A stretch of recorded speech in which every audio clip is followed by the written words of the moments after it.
मित्रांनो, जय बिरसा. वेगवेगळ्या राजकीय नेत्यांनी अनुसूचित जमाती जात पडताळणीच्या नियमांच्या बाबतीमध्ये शिथिलता व्हावी या बाबतीमध्ये अनेक राजकीय लोकांनी पत्रव्यवहार केलेले आहे मुख्यमंत्र्यांशी. फक्त थोड्याफार मतांसाठी त्यांची जी ही भूमिका आहे ती निषेधार्थ भूमिका आहे. निषेध केला पाहिजे या गोष्टींचा. कारण फक्त स्वतःच्या स्वार्थापोटी तुम्ही ही जी भूमिका घेताय ही दुटप्पीपणाची आणि अतिशय खेदजनक आपण म्हणू शकतो की अशा प्रकारची भूमिका ही जी मंडळी काही लोक घेत आहेत ही एक खूप लाजिरवाणी गोष्ट आहे की त्यांनी या बाबतीमध्ये सगळ्या गोष्टींची पडताळणी करणं गरजेचं होतं, अभ्यास करणं गरजेचं होतं. फक्त स्वतःला मतदान पडावं, स्वतःला मत पडावं म्हणून अशा प्रकारच्या भूमिका काही लोक घेत आहेत. माझ्या बांधवांनो, नांदेड येथील मोर्चाच्या बाबतीमध्ये माझं तुम्हाला एक नम्रतेची विनंती आहे की आपण या सर्व व्यवस्थेला आपलं या ठिकाणी दाखवून देणं गरजेचं आहे की आज संघटन किती महत्त्वाचं आहे समाजासाठी.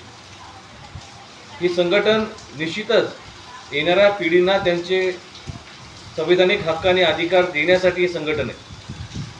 आपल्यापर्यंत अनेक गोष्टी मिळाल्यात, पण आज दऱ्याखोऱ्यात असणारा जो आदिवासी समाज आहे, आज अनेक गावांपर्यंत आपण बघतो की रस्ते नाही आहेत, त्यांच्या मुलांबाळांच्या शिक्षणाचा प्रश्न आहे, त्याला असणारे संविधानिक अधिकार त्याच्यापर्यंत पोहोचत नाहीत.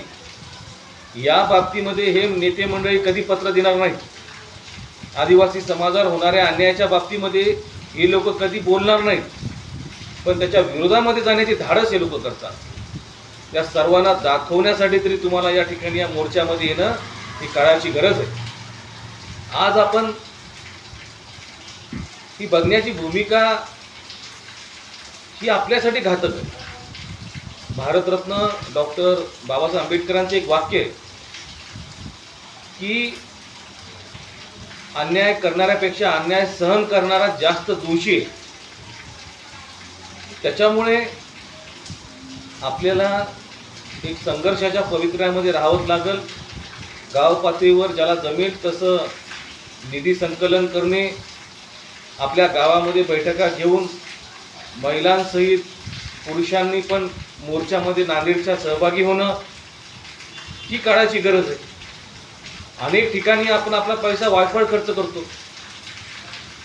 एका व्यक्तीनं थोडे पैसे घेऊन एक गाव पातळीवर जर बसून आपल्या गावामध्ये किती लोकसंख्या आहे, किती लोक येऊ शकतात, ज्यांना काही फारच महत्त्वाचे कामं असतील त्यांना थांबवून ज्यांना जमत असेल त्यांच्या मदतीनं सगळ्यांच्या सहकार्यानं आपण गावातून मोठ्या प्रमाणामध्ये या आंदोलनामध्ये सहभागी होणं गरजेचं आहे. यासाठी आपण ही भूमिका घेणं गरजेचं आहे. आदरणीय या राज्याचे माननीय मुख्यमंत्री साहेबांना कळायला पाहिजे, या राज्यातील दोन्ही उपमुख्यमंत्री साहेबांना कळायला पाहिजे की आपण कोणाच्या बाजूला राहिलं पाहिजे. थोड्याफार 2-3 मतदारसंघांमध्ये जर अशा प्रकारच्या भूमिका घेत असतील काही मंडळी, तर जवळपास 25 राखीव आणि जवळपास 40 मतदारसंघ आदिवासी बहुल आहे. या बाबतीमध्ये काय बोलणार आहात मग? त्याच्यामुळे माझी माननीय मुख्यमंत्री महोदयांना विनंती आहे की काही या राजकीय लोकांचे पत्र जे आहेत त्यांना केराची टोपली दाखवणं काळाची गरज पडलेली आहे. त्यांचे पत्र केराच्या टोपलीत टाकण्यासारखी पत्र आहेत त्यांची. म्हणून या सर्व बाबींमध्ये आमचे कर्मचारी बांधव सगळे मिळून एक लक्षात घ्या, वेळ एकदा गेली की नंतर रडण्यात काही अर्थ नाही. त्याच्यामुळे या संधीचा फायदा करून घ्या. चळवळीमध्ये आपण सगळेजण सहभागी आहोत. अशा पद्धतीने आपण सर्वजण मोर्चामध्ये सहभागी झालं पाहिजे. युवकांनी गावागावात बैठका आता चालू केल्या पाहिजे की बाबा नांदेडच्या या 23 ऑगस्टचा मोर्चा आहे, नंतर बाकी काही जिल्ह्यांमध्ये आणि अनेक जिल्ह्यांमध्ये अशा प्रकारचा निषेध व्यक्त झाला पाहिजे. आपल्या जवळपास 70,000 जागेंच्या बाबतीमध्ये आपल्याला लढाई करायची आहे. 70,000 जागा मिळाल्या पाहिजेत. या बाबतीमध्ये आपल्याला संघर्ष करायचा आहे. एवढं बोलतो आणि थांबतो. धन्यवाद.